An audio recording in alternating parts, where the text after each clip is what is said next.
You there, Russell? Good morning all. My name's Russell Manning. I'd like to welcome and thank you all for joining in for today's briefing of operations officers, and especially like to welcome Kevin Monk. Kevin's spent a great deal of time and patience and energy putting all these presentations together for us, and indeed Kevin's known to a lot of you that are on here today, having worked with us in previous roles as a fire training manager and doing recent AIMS training. So welcome and thank you, Kevin. Thanks, Russell. About 3 months ago, we set up a COVID working group where we were focusing on fire preparedness and response and making sure that we were well and truly organised before the fire season.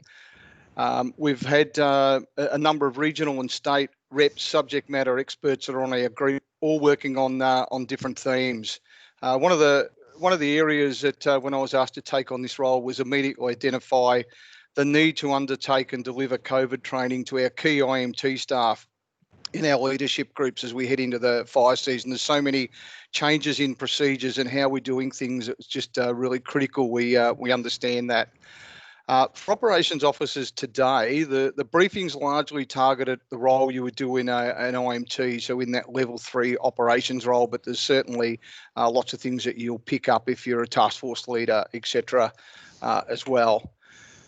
So just in relation to the briefing packages and slides that we've been presenting, they've all been reviewed by the DHHS, the state control team, our critical incident management team and safety team. So it's all consistent with that.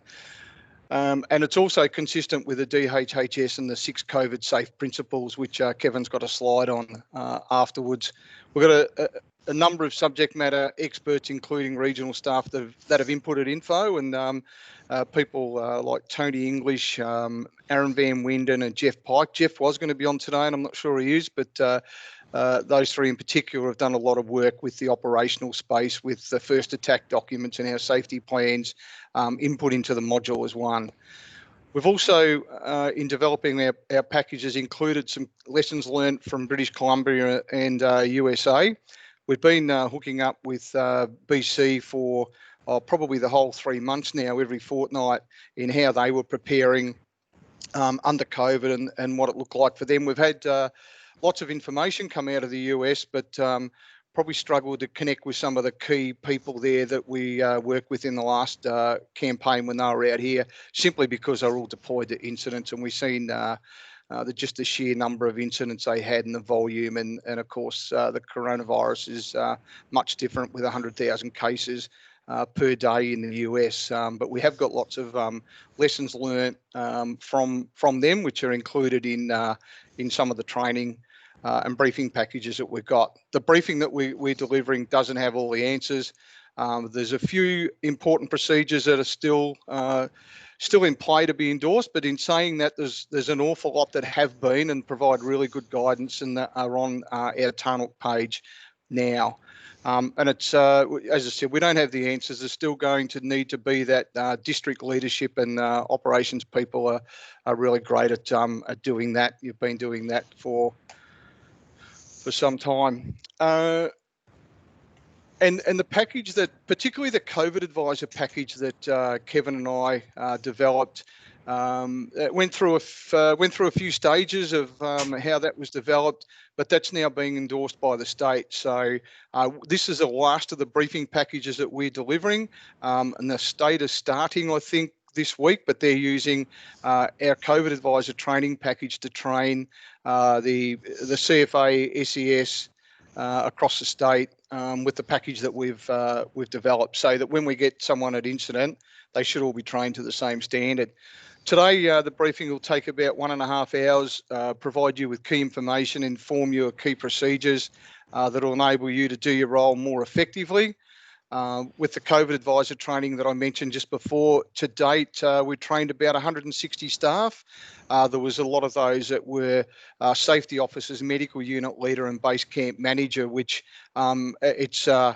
it's mandatory that you actually undertake the COVID advisor role to undertake those roles, because you just simply have to know about how we're managing base camps, what are the procedures for suspected cases, etc. And yeah, you really do need to undertake those that COVID advisor training to do those roles. And then we've had briefings for incident control, regional control, racks and sacks, logistics, planning, intel and public information, and this is the last of the ops. And there's about 190 staff that have attended all those briefings, and plus we've also briefed about 120 district and regional duty officers, and they're cascading those briefings back in the work centres. So there is a lot of information. I do know that there's the odd person that hasn't been able to connect in, and we're working a way out that we can do that. Just to let you know that we all know that MS Teams has some technical challenges. So I was in the middle of this the other day and we had a power blackout in Bendigo, and then Kevin had a wall hanging that nearly knocked him out, that fell on him the other day. We thought he was out for the presentation. So all sorts of things can happen on Teams. And as we learnt with Julian at the start, if we make sure we've got our mic to mute, and if you've got a question, put your hand up and we'll attempt to answer that. And use the chat function there that's in the and post your questions in there, and we'll go through them. We've got some key documents that we'll refer to. We've got the COVID advisor role statement and the checklist. They're two key documents that we'll go through today. Kevin's got a feedback questionnaire that should have been attached to your invite. And I'll just recheck when I finish talking about whether you did actually get that COVID advisor role statement and checklist in the invite. And if you didn't, they were on Tarnook. And if you have been on a previous operations briefing, there is no need to attend today. I do notice there was 5 or 6 names there that I thought was on previously. And as we said up front, this session's recorded. So this will be the ops briefing that we'll put on Tarnook. And the fire training team will record in Lattice that you attended this session and received the COVID briefing. In terms of our working group and the development team, what we've done, we've followed all the DHHS, the government DELP guidelines. There's a tremendous amount of procedures that are already being developed and approved. And in fact, we will put a document up on Tarnook as well. I have sent that to a lot of the key managers around what are the procedures and where you can go and find them. So that's a really great snapshot of all those procedures. So keep an eye out on Tarnook. We'll get them loaded up in the next few days, and that will help guide. What we haven't done is developed an end-to-end process. We haven't developed an encyclopedia where you can go and get every answer. People will still need to act and lead.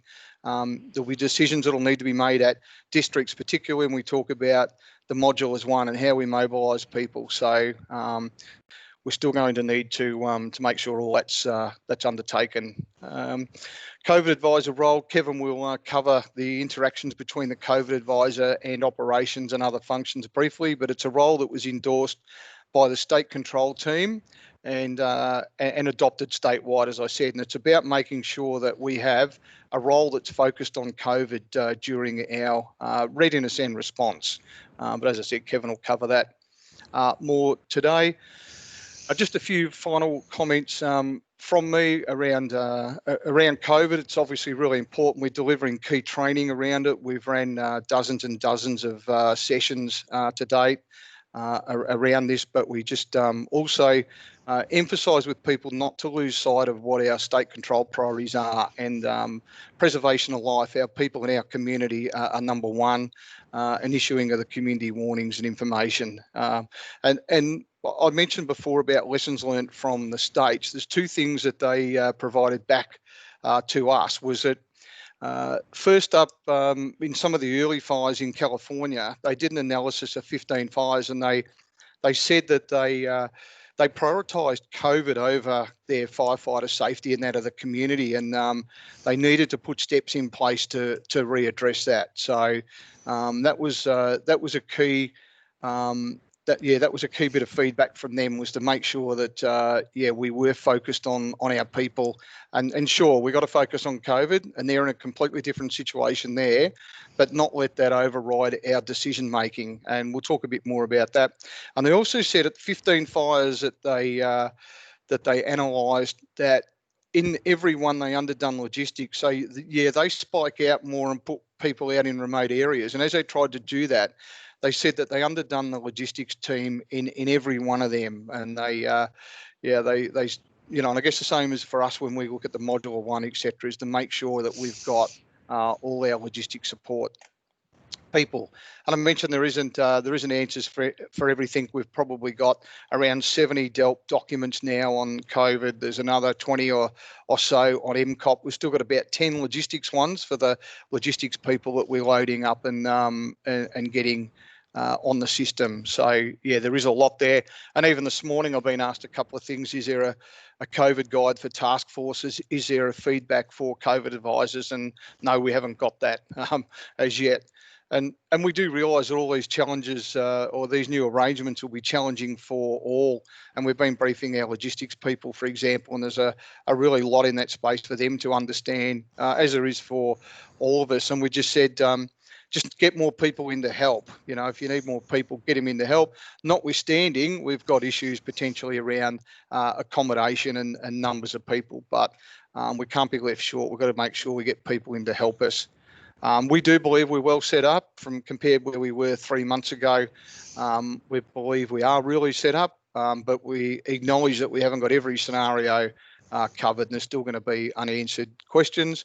And Peter posted something in the chat there. The old Wimmera chapter colleagues being apologies. They're a bit busy, and we had a deadline to make sure that all our briefings and trainings, and I pushed Kevin pretty hard on this, was finished by mid-November.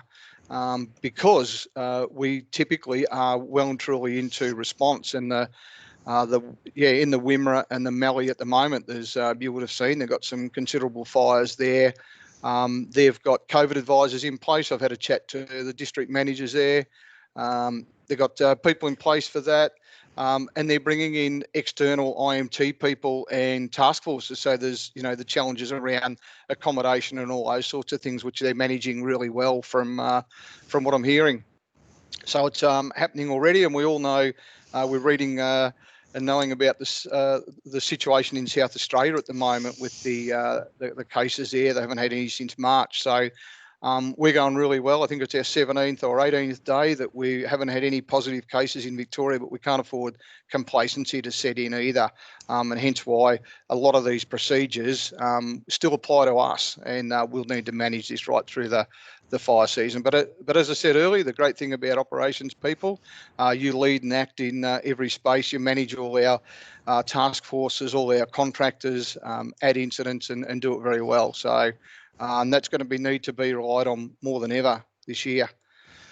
So thanks, Sid. That's enough from me. Kevin, I might hand over to you now. Thank you. All right. Thanks, Russell. Good morning, folks. It's good to be here. And because of MS Teams and the complexity, I can't see your chat line. I can't see your faces, and I can't see if you put your hands or that up. So, Russell, you're going to drive that for me today. Yep, sure. Because of that complexity. And just note that that first point it's not about telling you how to do your operations aspects of your role. You already know how to do that. It's just where COVID links in with operations. You know, it's been rammed down our throats. We know the principles of transmission. The virus originally came from people from animals to animals, then to people, and now the primary spread of the virus is from people to people in aerial droplets, and that's by far the most common way. There is some risk of it being spread via surfaces on desktops and door handles, and some of the Adelaide reports are that it was from surfaces, although the research is that it's not as significant as people-to-people spread.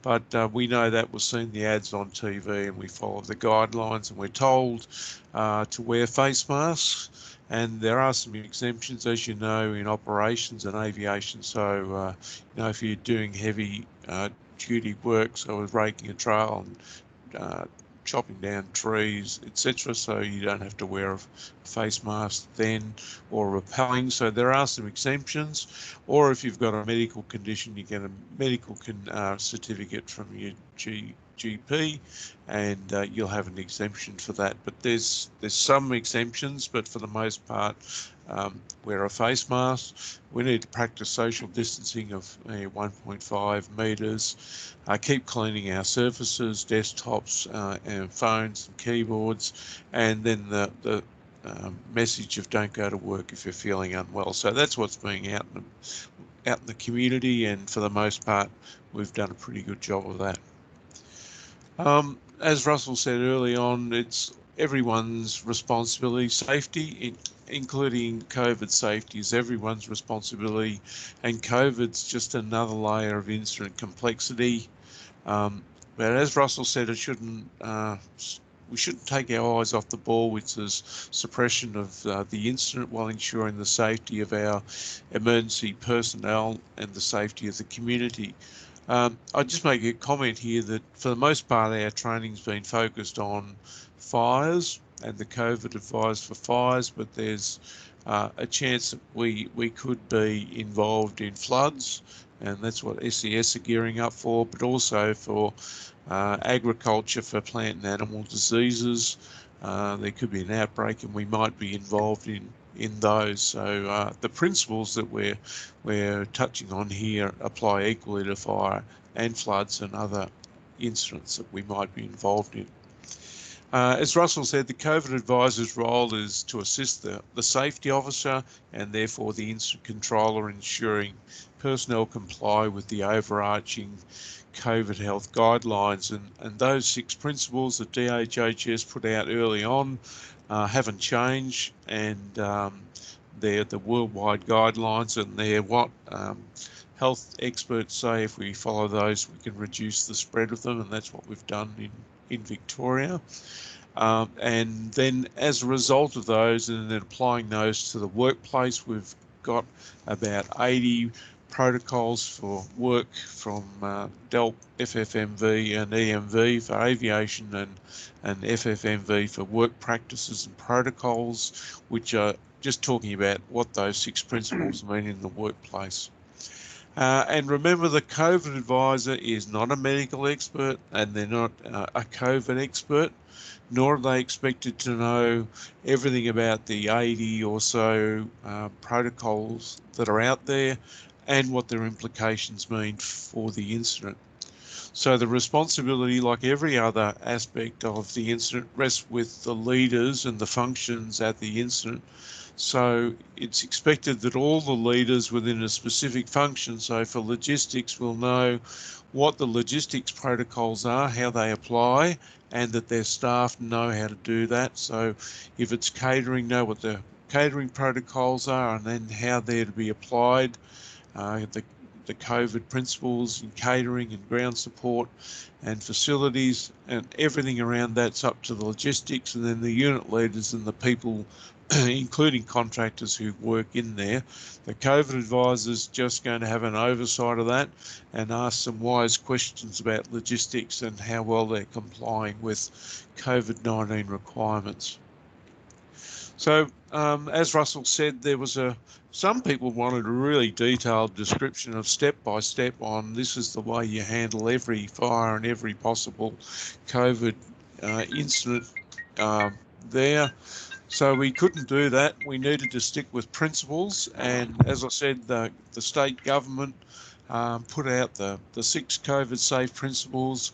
They put out their roadmap when Victoria or Melbourne went into a lockdown, as this was the roadmap for Melbourne to get out of it, and that's what they followed. And here were the 6 principles: wear a face mask, don't go to work if you're feeling sick, practice physical distancing 1.5 metres, cough and sneeze into a tissue or your elbow, practice good hand hygiene and work outdoors. As I said, they're the principles, they haven't changed, it's how we apply them in the workplace. Just to comment about number 6, even having windows open and fresh air in an office or a facility is a really good thing and reduces the impact of COVID spread in a building. The concerns we're seeing in the Northern Hemisphere is that people are now living, working and staying inside, shutting the doors, and if they mix, they go to a shopping centre or some other place where the air is recirculated, etc., and they're expecting the spread of the virus to increase, and we're seeing that in Europe and Northern America.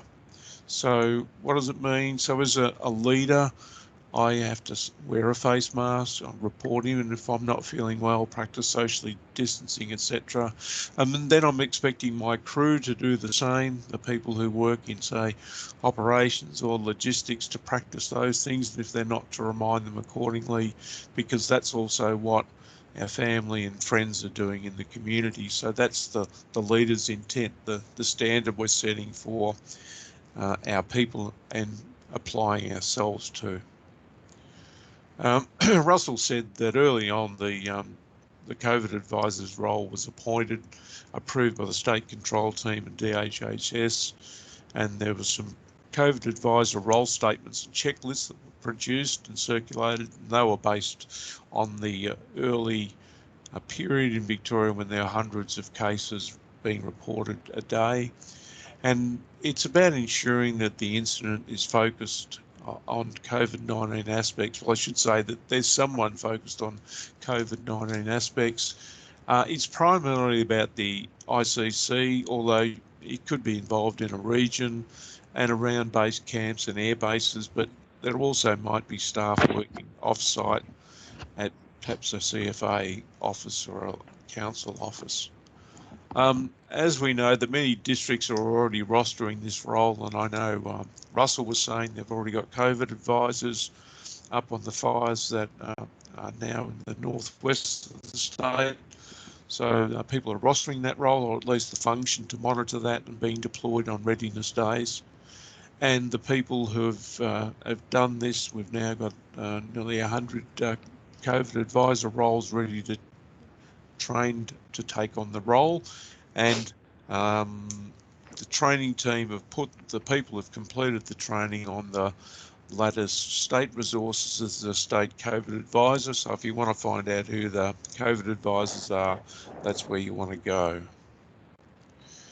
There's lots of resource information out there, and we developed and based a lot of our notes and protocols on those from the Australian government. DHHS has some really good information. They've had it early on their site, and then businesses and WorkSafe have picked it up and then applied it. EMV have got some checklists, and DELP FFMV have created those protocols. And because not everyone, PV, Melbourne Water, or that can access DELP's site, and we've created a COVID IMT folder in Tarnook for everyone to access. Russell, were you going to say something? No? Oh, Kevin, I just posted the Tarnook page. That'll take you direct to the fire and COVID page. So I've posted that in the chat room there, and that'll take you straight to the COVID page and all the procedures. Excellent. Thanks, Russell. There are a lot of documents out there, and they will in some ways relate to operations. There's the first attack COVIDSafe protocols that you've probably seen, and even though they're addressing the first attack response, the principles apply for the most part of the incident, so they're out there. There's a COVIDSafe plan for base camps and accommodation on how to COVID manage those. The modulars one, there's 2 documents for that, and Russell's going to talk about modulars one, that concept, in a moment. And a lot of these procedures are around logistics, and logistics have done a fantastic amount of work on getting their area up and running COVID safely. So there's a medical unit leader's job, which has been, the checklist has been updated for COVID. And then the logistics group have developed some 2-page, easy to understand operations plans, they call them. So they're not about operations, but they're about how to manage those logistics functions in a COVID way. And so they're about catering, facilities, ICC, base camps, facilities generally, ground support and supply. So they're out there to ensure that those logistics functions are managed properly. One thing that'll be of interest to you is there's a health questionnaire survey and a QR code process being finalised as we speak. And the health questionnaire will be applied at the start of each shift. And it's what, if you've been to the doctors recently, it's, you know, do you have a runny nose, a sore throat, cough or cold? Have you been in contact with anyone who's had COVID? So that'll be the questionnaire at the start of each shift. And then the QR code will link in with that, but also then be able to track people who are coming in and out of the base camp or the ICC and track people, you know, delivering fuel or anything like that. So the QR code is being used by for businesses to track people coming and going. There's other documents. There's the contractor protocols. There's the medical services provider guide, and there's the management of suspected, probable or confirmed corona cases protocol to be managed by COVIDSafe IMT, which I'll get Russell to talk about. And all of these documents, as they're signed off, are being placed on Tarnook. The majority of the work has been done. The majority of how they're going to be rolled out are done. It's just the actual document sign-offs in the process now. So just check Tarnook regularly for that. Russell, did you want to jump in there? No? Yeah, Kevin, there's I noticed Peter and there's a few others on here that do RC and rack rolls, and in case you missed that, we're in our previous comms we're updating the state advisory bulletin, the JSOP J203, the documents for adjustment for physical distancing, and that document describes even though it does say that there's some exemptions and that it does describe about the number of roles that you should have in an IMT and the makeup of those. We've actually provided by close of business yesterday feedback to EMV to update that document, and we're saying it's based on consequence and risk, and basically take out the numbers, because a lot of our ICCs. A lot of the ICCs can take much more than the 15 that they commented in that previous document. And the document was done in April as we headed into winter, and the coronavirus thing, that was all going to be gone, wasn't it? But as we head into summer, we need a different approach, and it has to be based on consequence and risk. And you don't want key people that should be in the IMT working from home, because there's a number stated in a document that people are literally following. So for people in those key roles, that document's being refreshed and be sent out and updated again soon, but not a number-based thing. All right, thanks, Russell. There's 3 documents that EMV produced early on when there were hundreds of cases of the COVID virus, and the appointment of a COVID advisor. So there's the COVID advisor checklist, and these are on the Tarnook. COVID advisor is a really good checklist, but it looks at the early stages of people entering the ICC, being signed in, being inducted, making sure there's sanitizer, face masks, etc., making sure there's signs and layout of the ICC, etc., and what to do. There's the COVID advisor role statement, which clearly talks about the roles and responsibilities at the ICC and the RCC. And there's a third one, which if you're an IC or an RC, is an aid memoir. Sorry, Kevin, I'm going to butt in. There's someone that hasn't muted, and we can hear a conversation going in the background. That's going to come out. Sorry, Murray, I think it might be you, is it? Hello? Yeah. All right, Kevin, we'll keep going. We can hear everything. So just those 3 documents, but if you're an IC or an RC, then that aid memoir is a good little checklist that you might want to use and check with your COVID advisor. But they're specifically around the COVID advisor role, but also the early stages of the setting up an ICC or an RCC. And the checklist, and that doesn't go quite as far as we've been going in our training about IMT functions and linking in. This management of suspected, probable or confirmed cases, there's a document for that, and there's been a lot of discussion about how we're going to handle reports of people who have got symptoms, and I'm going to let Russell handle this difficult topic. Thanks, Kevin. No, it is. It's when we've delivered all our training and had discussions with people on that training and the briefings and other senior people, we all understand if we get a suspected or probable case, what we report that to our supervisor. If you take the base camp example of someone on a task force, report to your supervisor. The supervisor would then make contact with the medical unit leader and the health professional, the health first aid provider at the incident, and get checked out. Because as we know at base camp, there's so many other camp illnesses that you get there, and people are working in arduous conditions. But every time when we get to, well, then what do we do next? What do we do? We've got the module as one.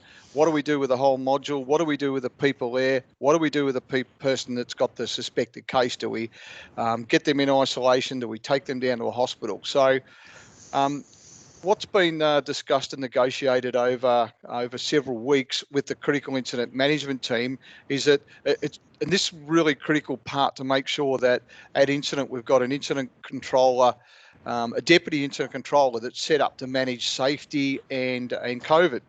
And so what the process is that as soon as we get those suspected probable causes, is that the IC or delegate, so in this situation, let's say it's the deputy, makes contact with the safety duty officer phone. So the number that there's on the screen is 24/7. On the safety duty officer will then engage Damien Lindsay on the Cole Corp as a critical incident controller. So Damien and Nicole are in this role right throughout summer. They know and understand all the procedures that we've got. It's quite a lengthy document, this management suspected probable confirmed procedure. They will guide us through that at incident. So they'll go through with our medical people. So what are the symptoms, et cetera, and then that triggers, what are the next steps? So the critical incident team will take over that. This is for DELT managed facilities, our air bases and base camps. So the assumption is that that's our workplace. So a lot of this is around some legal things too with our organisation. So Damien and Nicole will then do all the follow-up. They'll do the follow-up with DHHS. They'll do the follow-up with our organisation and WorkSafe notifications. So we all know at incidents we get different ICs and deputies from different agencies. And this is just a really good process where we can get someone on the end of the line that will guide us through how to deal with it. They're not going to come out with a team to manage it, but they will provide all that expert advice behind the scenes and guide us with it. And they've got supporting teams behind them to do that. So that's the number, 24/7 contact. They're also developing, I'm in the process with them now, going back and forward a bit about developing a 2-page document so we can have at every incident control centre and issue to the regions and districts to make sure that everyone understands what the steps are. And I'm just negotiating with them on a few of the steps at the moment, but that should be out by next week. So what else have I missed there, Kevin? So the other key thing, of course, there in our meetings with our medical providers, so we've got Medical Edge, Life Aid and St John's, is ensuring that we've got more of their capacity at incidents. So we've got them at base camps, we've got them where we've got key activity occurring on the fire line as well, and IMT. So make sure that we've got them plugged in at all our incidents. And as you said, Kevin, a key will be the health questionnaire and QR process that we currently are developing and undertaking. Thanks, Russell. You got that 2-page of the flowchart Q&A that's being produced. I think you've covered that. And there's the document. There's 2 documents. There's that procedure protocol, and there's a scenario, 3 scenarios. There's a bit of a discussion of how it's going to work, so they'll be sent out soon. Have you got any questions or comments, Russell, on your system? No, nothing in the chat box. So we're going to have to let people know about this process. So this is, if people run well, this is the early steps they follow in reporting a suspected Yeah. case. All right, going back, we didn't talk about the fact that in other places we've talked about the symptoms of fatigue at fires and smoke, and that could be similar to, you know, COVID, so that needs to be managed accordingly, and there's legal requirements about reporting suspected cases, so this reduces the risk away from the IC and the IMT. All right, yeah, this is you know, familiar to all of you, the AIM structure for operations. Most of you will be aware of the COVID-19 implications for operations, and ever since March or April, there have been field personnel going out and about their duties. There's people going to fires and planned burns, so all of that's been well sorted out. People are aware of those COVID-safe principles in the community, and there's already been training about, you know, how to, you know, hop in vehicles and wearing PPE and masks, and I know aviation have done a lot of work, so operations are probably the group that have been ahead of the game from early on. One of the things when we're talking about the different groups in developing the training is the critical need for not only the COVID advisor to work with the functions within AIMS, but also to ensure that the IMT functions work with one another in COVID aspects. So this whole issue about, you know, keeping track of names of resources of people and people from other agencies and contractors is critical, especially if we're going to need to do contact tracing to track where people have been. So all of that is going to have to be done really well. And, you know, when we're ordering resources, we're going to have to be really specific. So the old days of where you borrowed a chainsaw operator from one crew and, you know, oh, can we borrow George to chop down, you know, a couple of trees, or can we have that first attack dozer to push in a bit of a track? And you've already, and we'll talk about modules, you change from one module to another. All of a sudden, you've changed how you're going to do contact tracing when that happens, how you're going to handle changeovers and briefings and deployments. So if we fly a crew in from Mildura to Gippsland somewhere and we're going to use someone else's radios and vehicles and etc., how are we going to do that? How are we going to do the cleaning and preparations for that? So all that needs to be considered and managed about that. Also, people might be working not in ICC but another facility. We're talking about planning, need to talk to ops about what we're going to do about the IAPs, ISPs. Are we going to get hard copies? Some people don't like digital, some people want hard copies, others are okay with it on a phone or a tablet. All that'll need to be worked through what happens at the incident. And then we've talked about management support and scribes and printing and collating and distributing of IAPs and manning reception and who even comes into the incident control centre. So one of the things is critical for operations and planning need to work together for the development of the IAP and for briefing and for ensuring the COVID principles and the working in modules and that works. So it's a whole of incident issue to manage these, complying and talking. Kevin, I was just going to jump in there with that point there about resources and keeping in the modules net, because we had someone ask the other day, oh, so if there was a breakaway, you wouldn't move a dozer into that sector. And we're going, well, of course you would. You know, that's priority number one. We've got to make sure that we put the fire out. But what we're saying is in there, Kevin, is just try and keep the resources as much as we can within our, within the sectors. But of course, if there's a breakaway or there's another job needed, we are going to need to mobilise resources across the fire. We're just saying as much as possible, keep within our modules to prevent that those issues.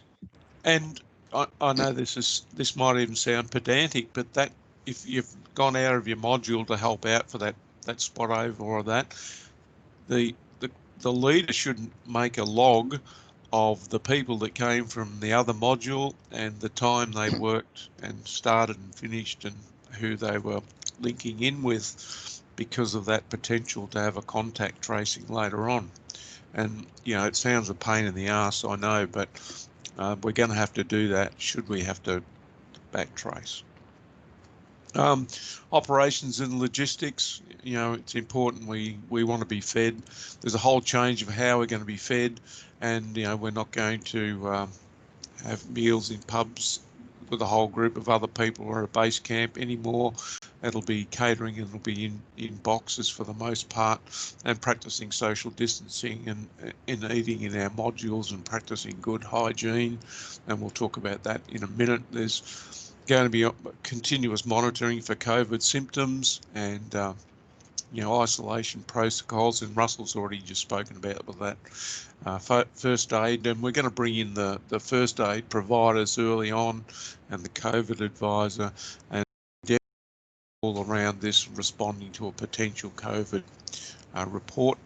And ground support are going to be relied on to distribute meals and PPE, and as well as the normal things that are distributed, you know, fuel and that around the incident. And they'll have to make sure they have proper PPE and face masks and hand hygiene as they take meals from one group to the next, etc. Again, they've been briefed on that, but we'll have to just make sure there's one person getting the meals and in our group, etc. So there's less contact, and it's the minimising of the contact with other people outside of the module.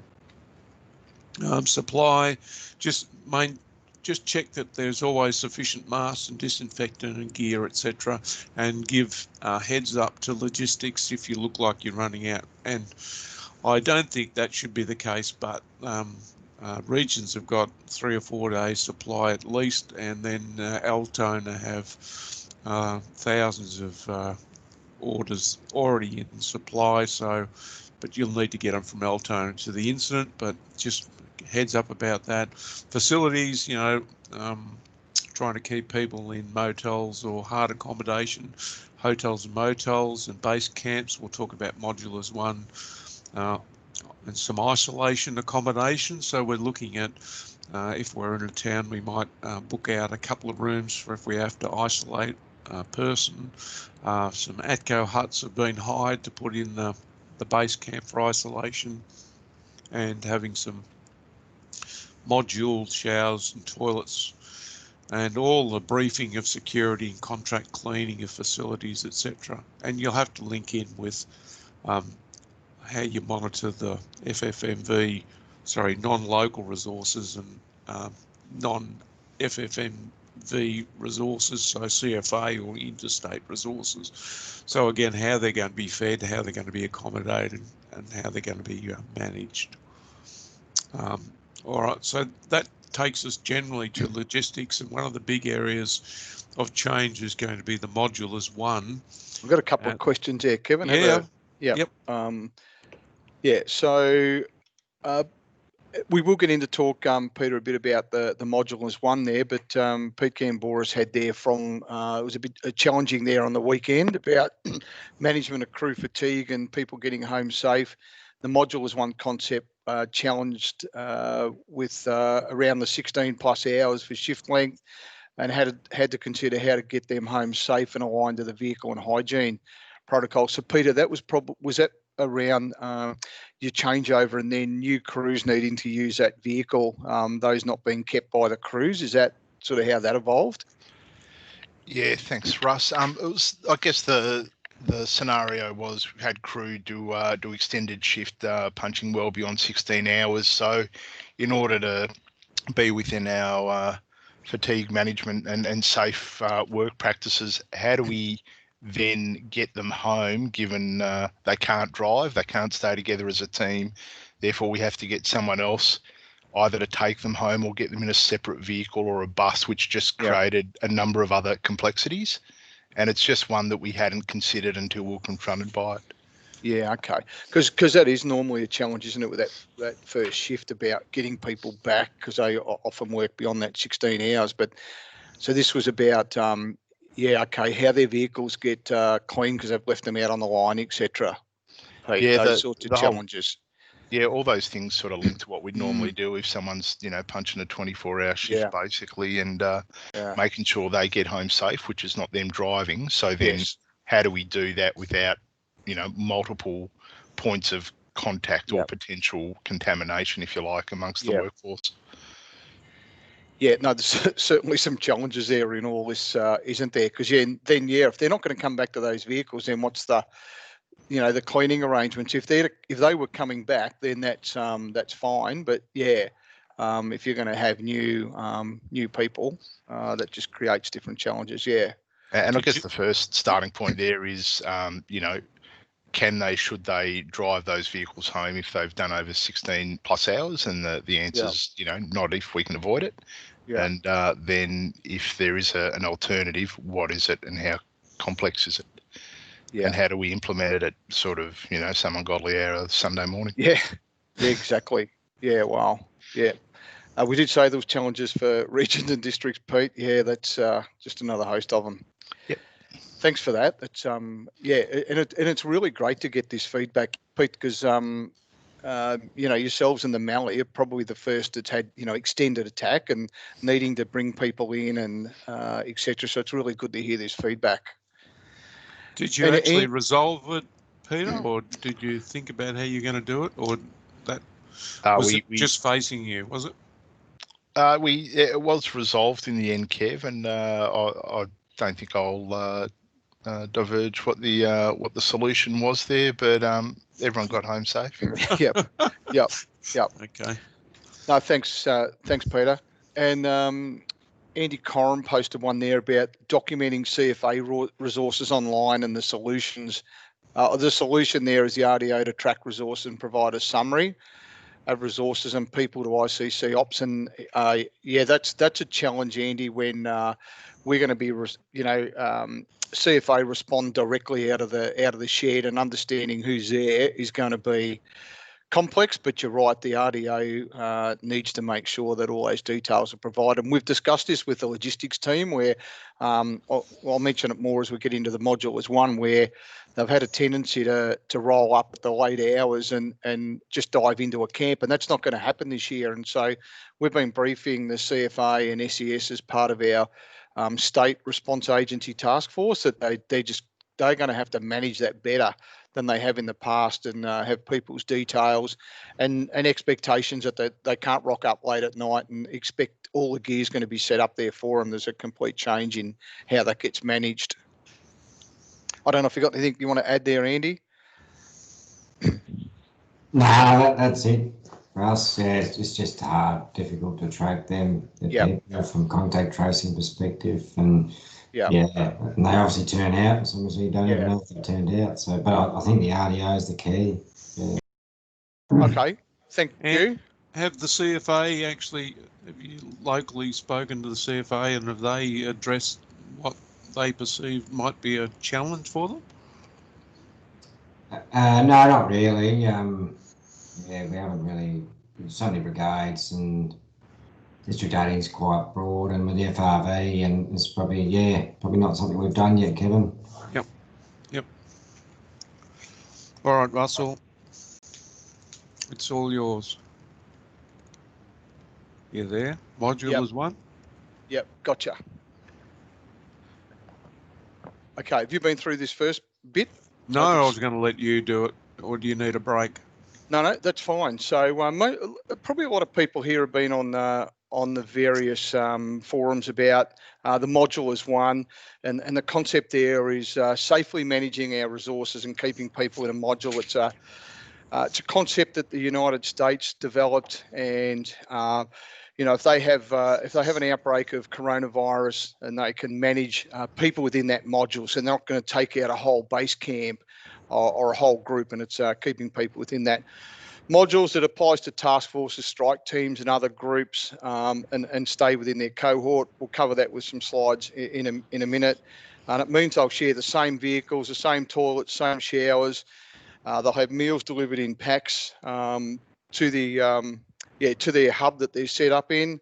So if a person gets sick, it'll just be that cohort that gets taken out rather than the wider group. And it applies to incident management teams. And we've talked to the planning groups around For incident, I think it's probably a slide coming up, isn't it, Kev? But for incident management teams, largely trying to keep teams and groups together so that we don't have people coming in and out from all parts of the state, that we largely, when we do our shift planning, that all those things are. So you probably all have seen this slide around the module as one and the base camp and how we're going to set up this year. And yeah, in that list there that's on that slide, so each of the crew members are going to be issued their own tent and sleeping bag and pillow and stretchers and all that this year. So when people get to a base camp, they'll be issued this gear. It won't be issued prior at a district. Districts won't need to set up camp trailers and have them roll out, but they will be provided this. If we setting up base camps, they'll be provided this at incident. So in terms of establishing the module as one, we've engaged with the key logistics officers around the state. So Alan Harper's been offline for Barwon Southwest and done an amazing job with all our logistics planning. And in this module of one, we've sought a lot of feedback of how about all this will work and adjusted some of the plans. And essentially, like you see the colours there, we won't see those big base camps of 300 or 400 people this year. We'll more than likely see the 5 to 6 task forces will be about the capacity of what we have people accommodated at base camps. As I said, the key is keeping the resources within the module. The gear will be personally issued. People will have that for the remainder of the fire season. So they will then need to work with logistics or bring camp trailers with them to take the gear home. And then that's a personal issue, bit of gear for our Forest Fire Management Victoria staff. And as I said, they'll need to bring that back with them to if they're back to that incident or another one, they'll need to take the gear with them. So there's going to be a fair bit of work with the districts working this out, and we've talked to district duty officers and others, and indeed at incident engage the logistics people. So we might be going back in time, rolling out camp trailers, hiring vehicles at your local centres to transport that. But again, the logistics people helping out and making sure that they're available to help move the gear around. There's 1,500 sets of gear ready to go at Altona. So all those packs that you see there, 1,500 sets of gear. It also includes the ability to be able to fit out a CFA strike team or two, and then we'll have to get their gear and make sure it's clean. But the reason for the personal issue, it's just too costly under COVID. We've been back to the manufacturers, and it's way too costly to have all the gear clean. We're just in the process of organising additional showers and toilets, so that if you look in the middle of that ground, there'll be a whole, well, the ones we're looking at now are a bank of 16 showers that are all plugged in, ready to go, own space to get changed, and all separate modules, if you like. The existing ones at Altona need too much to fit out, so we're in the process of hiring those in and have them available for the summer period. And we've also got ATCO units that'll be at base camps for isolating people. We've got some state contracts in place. We've got deep cleaning contracts should there be a confirmed case, so we wouldn't activate that unless it was a confirmed case. So we've got deep cleaning contracts in place, collection disposable of PPE at base camp, etc. We've got that set up. All base camp contractors have been briefed, so when crews go there, they'll be provided their individual packs of meals. We've got kitchens retrofitted. We've talked to the contractors about their staffing arrangements and make sure that they're there. So look, I guess what I'm saying here is a lot of detail that's gone into about setting up this Modular 1. What is really critical for the Modular 1 working is when task forces get dispatched from their district, that they're accompanied by a couple of logistics support people. So the logistics support people will need to be helping set the camps up, so the crews will not turn up and see camp set up. They'll have to set their own tents up. There might be a marquee set up and the shower box will be there, but they'll be responsible for handling their own personal gear there. And the support people are there to help with the base camp manager about managing all that within the module. Are we likely to set base camps up? We're hearing from the BOM, it's La Nina. People are saying wet year. We're going to have all our Wimmera lakes full of fish and yabbies this year because it's going to be so wet. But we're activating for fires now. We're actually saying the reverse, that potentially with all the accommodation squeezes on now, with Melbourne people being let out, is that we could actually be setting up base camps for much smaller groups, for 2 or 3 task forces even. So we're just saying that to all our logistics people, is be really mindful of that, and having your pre-planning that's a real possibility. And a real interesting one that I sat through a meeting yesterday with some senior police. They're also now concerned about accommodation for Victoria Police and asking about what's our base camp setup, etc. That's just another interesting one we hadn't considered, but we could actually be setting up base camps for people like Victoria Police at our Class 1 incidents. So that's just a bit of a quick snapshot of how that works. It will be challenging to work through this for operations people, working closely with resources about changeover, because it might not be 1 for 1. If you've got, you only got 3 trailers and you've got to transport, it'll be, there's all those sorts of things need to be managed. So we have briefed the planning people, Kevin and I, the other day around all this. Also criticals around contractors is making sure that we don't have small numbers of people put into the base camps, for example, that they're managed elsewhere. So once we put a smaller group of people in there, they have to have their own toilets, their own showers, their own urns, etc., etc. So that becomes even more complicated.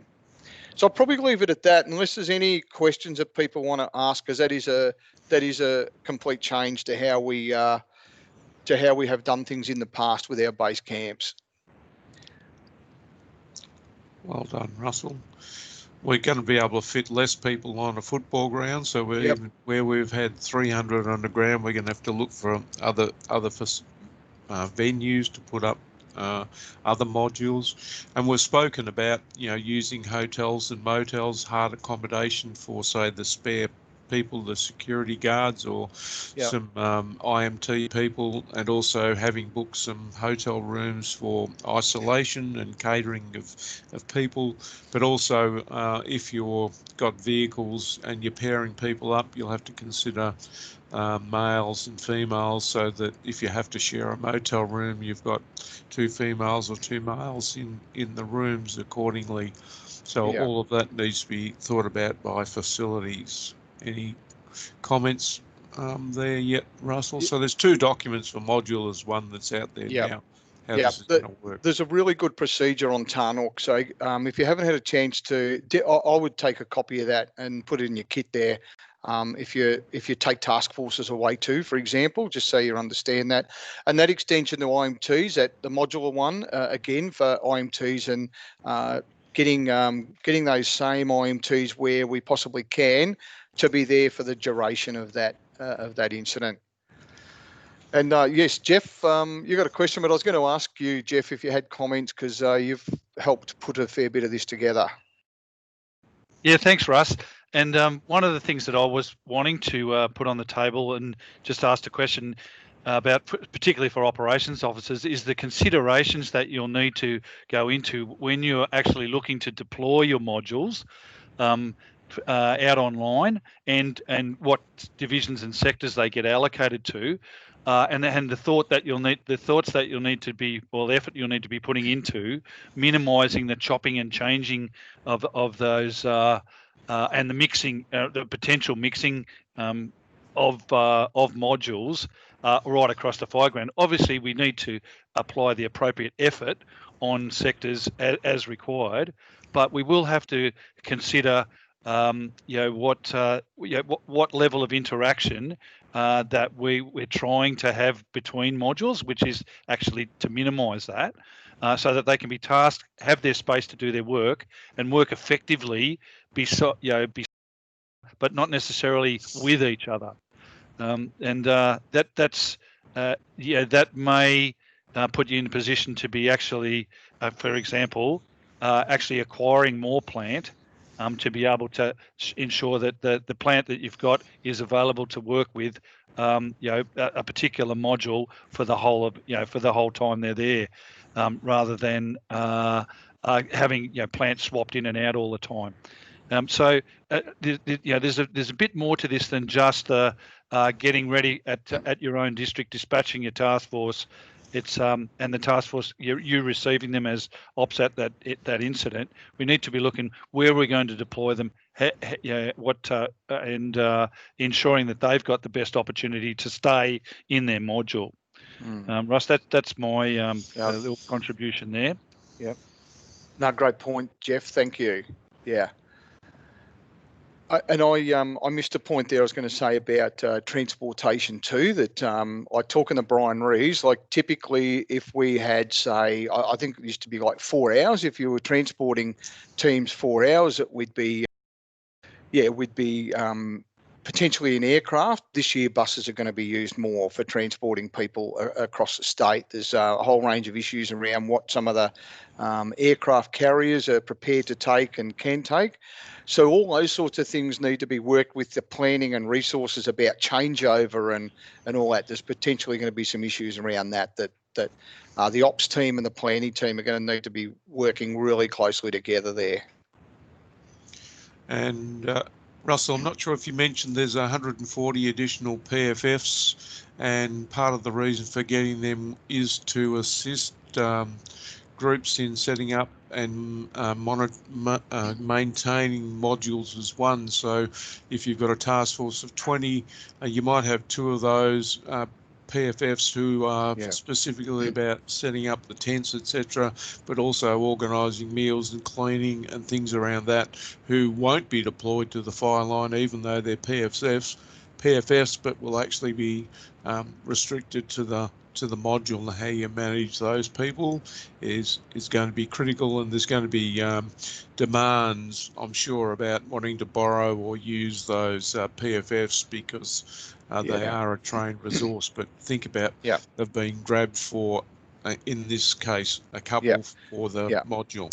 Yeah, well, the chief made those decisions back when we had hundreds and hundreds of cases and it looked like escalating. And there was just making sure that we had the firefighting capability. There was up to 140. I'm not sure we landed on 140. I don't think we quite got that amount, but that was based on, that if mitigation, if there was a work centre went down or a base camp, also about, are we likely to get interstate support? But as you said, Kevin, also factored into that was that the base camp approach this year, and we're needing to have many more people. So it's really critical, again, that if you need people, don't pinch them out of those key logistics roles. And, we've got a bunch of fire operations officers out there that may not have the fit for fire to be out on the ground. They're perfect for the roles that we're talking about as task force support and working at base camps. All right. Any questions? I'll just check. I think Jeff's still got his hand up. I can't see anyone else that's got their hand up. If there's any other questions about that. All right. No, it looks like we're good to keep going. Kevin? Okay.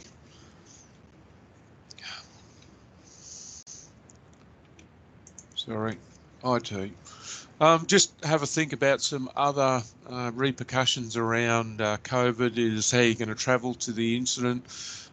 Leaders are to lead, and you need to follow whatever instructions you've been given about travelling to the incident. And Russell's already talked about, buses and aircraft and things like that.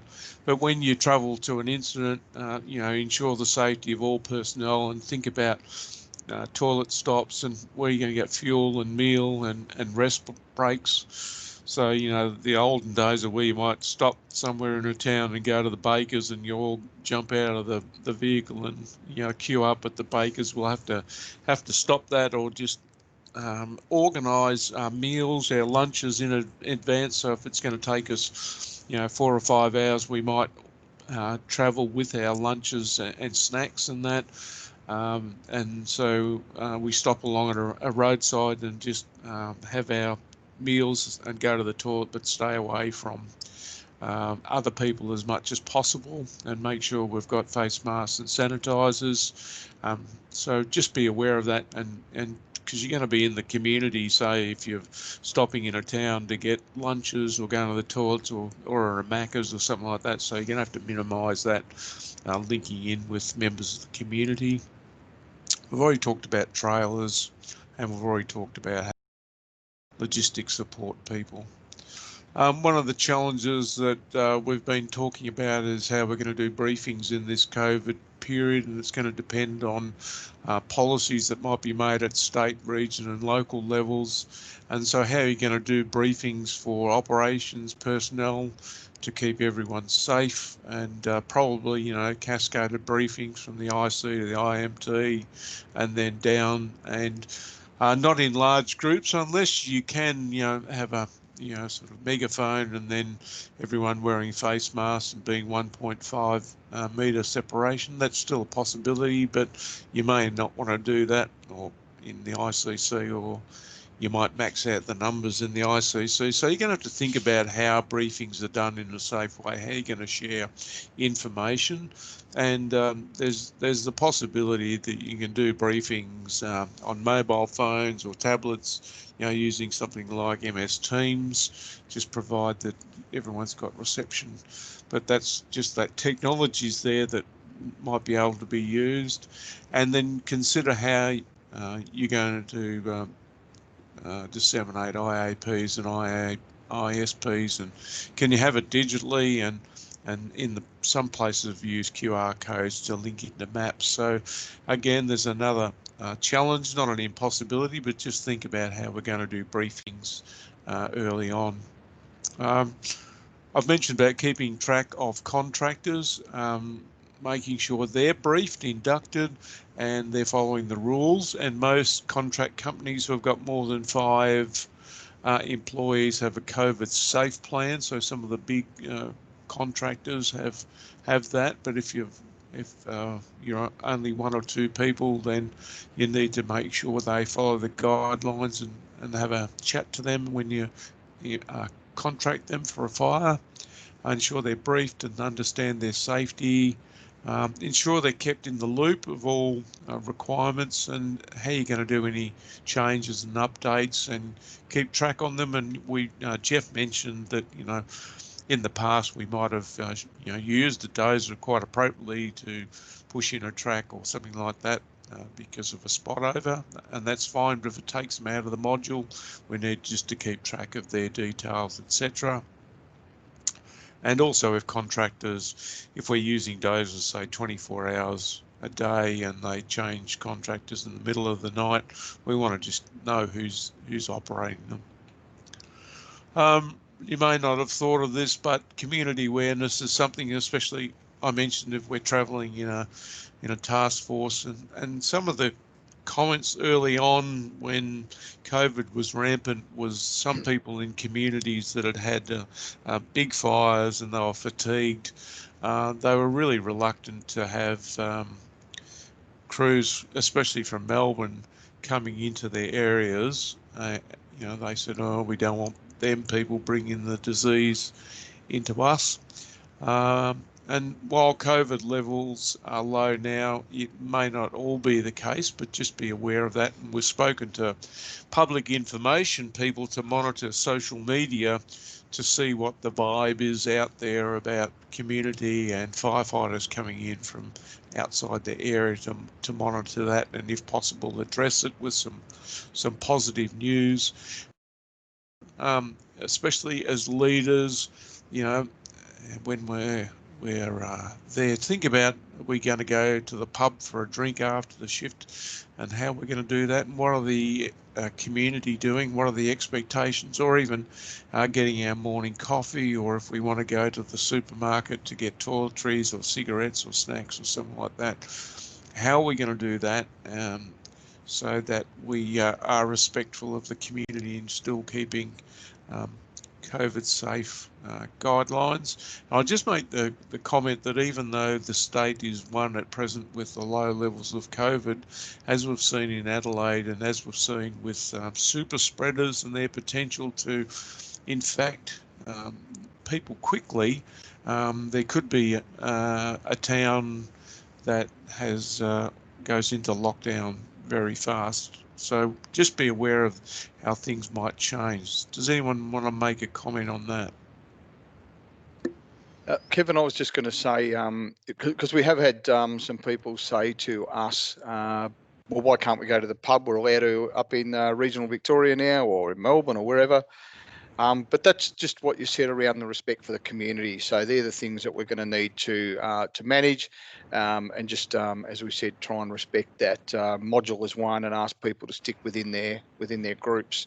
But that will be challenging when we're at base camps to do that. But again, it's up to the leadership to do that. And just in relation to the previous slide, Kevin, about contractors, we've been dealing with the external plan group and around, you mentioned about their COVID-safe plans, and the external group of, yeah, I'm not saying that they've viewed all the plans, but they've made sure that all the key contractors, particularly those ones you've described that have got more than 5 staff, have got COVID-safe plans in place. So the external plan group are managing all that behind the scenes.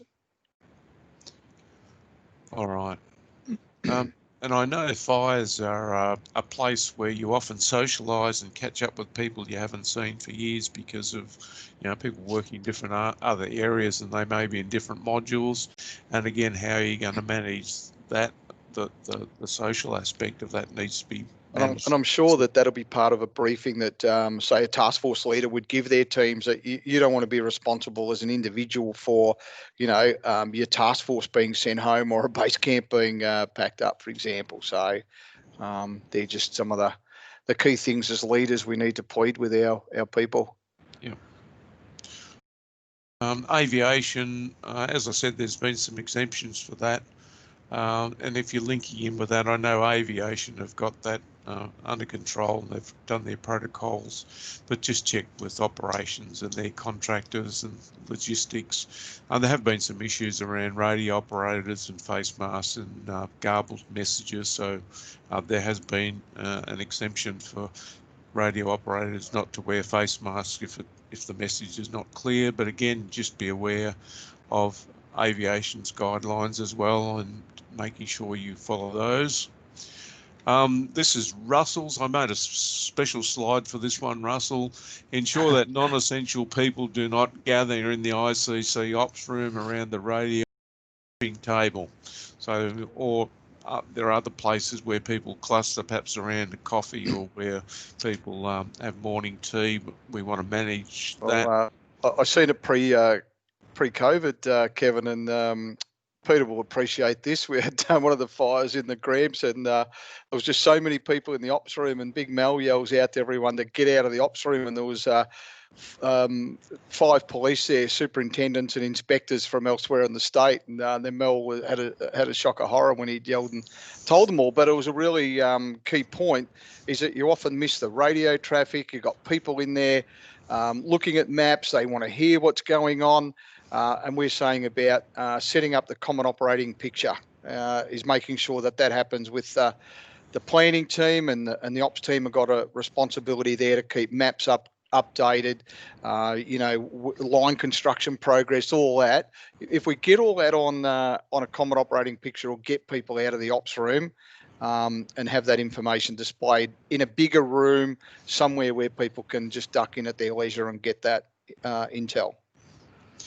Yeah, we did brief planning on just that common operating picture, and having it in various forms, as Russell said, on displays or even online, so you can log into it, so that the latest information is always available to people, so that they don't have to go to the mapping room or that.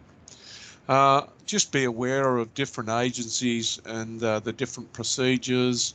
And, people will have to be briefed and inducted into the site and kept in the information loop. And we know there's challenges with some CFA people self-deploying in certain areas. At DELP venues, follow the DELP guidelines. But if you're not sure, ask your supervisor about what you can and what you can't do. Russell, there was that comment about DELP venues and temperature testing and something like that. Are you going to jump in there on that? With temperature testing, Kevin, we don't have consistency across all the response agencies, but for DELP do not mandate temperature testing.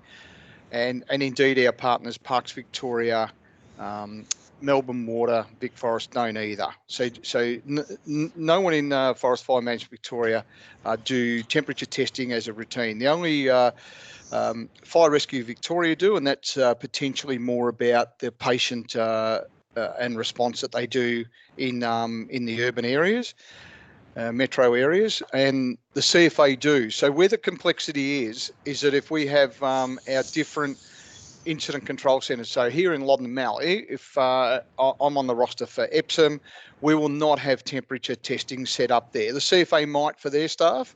However, if we go to Gisborne, it's a CFA facility, they'll have temperature testing set up there, and we will be asked to do that. And we've just said we'll respect each agency's approach to that. But just at our facilities, we will not be setting up for temperature testing, and that includes air bases, base camps, and the whole lot. And ours will be based on the questionnaire, the health questionnaire, and the QR code. So that has come up a bit, but we are not, we're not undertaking temperature testing.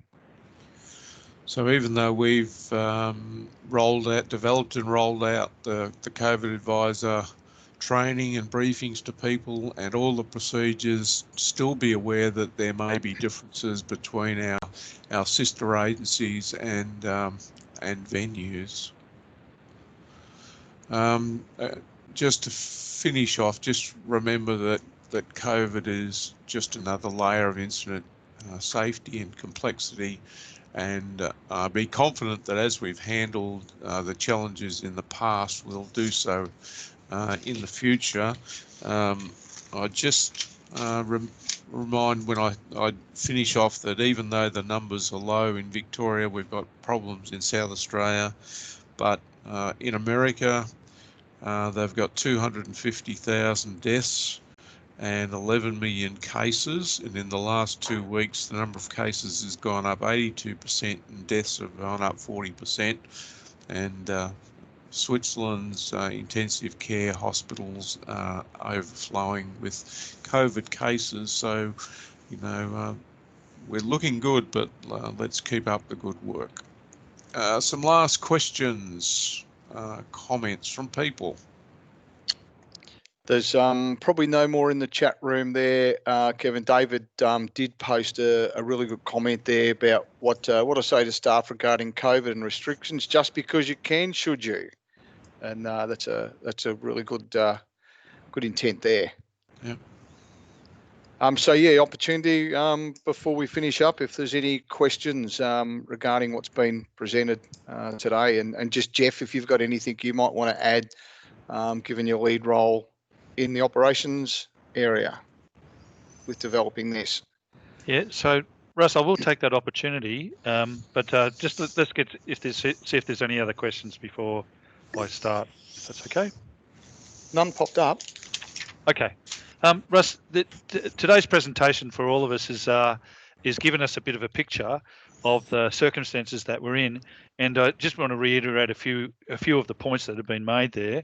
And the key one for us as operations officers at incidents is going to be to ensure that the standards, that the expectations that we have are clearly communicated and are actually being implemented by particularly the operations staff, but also the staff that we interact with in planning, logistics, and public info and the IC, that we have appropriate processes that are, inverted commas, COVID compliant, but that we do focus on achieving the objective of having an appropriate strategy and the tactics set up to be able to achieve our whatever our mission is there. A couple of key component tasks we've talked about today, such as briefings. It had become clear to most of us now that those all-in briefings that we're having at the start of the day will probably now be a cascaded ones where we'll have a brief with the division staff. They may take their sector commanders, have a quick briefing with them, and then it's at sector level that's when most of the task forces find out what's happening for the day. and that in terms of the reporting, that situation awareness, we may have to have a little bit more think about the staff involved, how we deal with the timely communication of information and ensuring that it's getting to the right spot at the right time. It's being absorbed from the divisions back into ops, and then that situation maps are actually updated and in a spot where the appropriate people can get to them without having to knock on the operations operations room door and ask for permission to come in to have a peekaboo. All of us have been in that situation where there's information that people need to be able to do their job, and particularly in resources planning and logistics, and we need to be ready to be able to feed them all that. And have it displayed. So in the ICC building layout, I think that suggestion that we were talking about is having maps that can be updated and positioned for people to view to give them best situation. That's a real thing. And then that monitoring of how actually things are going will need to be, division commanders and sector commanders. They're your eyes and ears, as we all know. That they'll need to be just. You'll need to know that they've got their eye on the ball, as well as the tactics that we want employed. This COVID overlay. That's probably enough for me, Russ. No, great points, great summary, Jeff. Thank you. Thanks for your input. And I don't see any questions in the chat space. So, Kevin, you got anything else you wanted to add? No, there's my last slide. Thank you, Jeff and others, for your ops input into it. And as we said, the updates will go on to Tarnook site there and monitor that. And there, I think there was a evaluation form. But since it's our last session, I probably don't need it. But if you want to send me some feedback, I'm happy to receive it. Yep. Back to you, Russell. Yeah, good idea. Thanks, Kevin. Thanks everyone for joining in today. And as Kevin mentioned there, that Tarnook will have this recorded briefing. We'll put up on Tarnook, should be by the end of the week. And all the PowerPoint packs that are there. So if you are doing briefings across your regions and districts, work centres, and you want to take some of the slides out of the packs that we've got on Tarnook, just feel free to do so. As I mentioned at the start, they're all been approved. So you can get them with the understanding it's all the latest approved information. So yeah, just feel free to jump in and grab them. So thank you all for attending the briefing today, and we do hope that it just arms you with further detail and information in undertaking your operations officer role this year. So thanks again, stay safe, have a good season, and I'm sure we'll catch up somewhere around the traps. Good luck. Thanks, Russell. Thanks, guys.